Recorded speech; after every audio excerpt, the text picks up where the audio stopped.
সব মেয়েদের গায়ে হাত দিচ্ছে। ওই 3-4 পুলিশ মেন একদম প্যানেলের সামনে দাঁড়িয়ে সব কটা মেয়ের গায়ে হাত দিচ্ছে। দেখুন একবার, মিথ্যা কথা বলছি না, সবাই বলছে ঠিক হবে না। মেয়ের গায়ে হাত করে দিচ্ছে, কেন করবে? আপনাদের নিজেদের মা বোন থাকলে কি করতেন? চুপ করে রাখি। হ্যাঁ, এখন তো চুপ করে রাখি, বলবে না।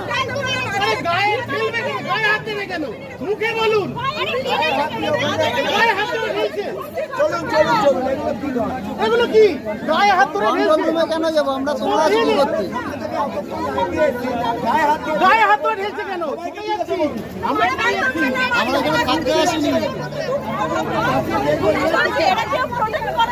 না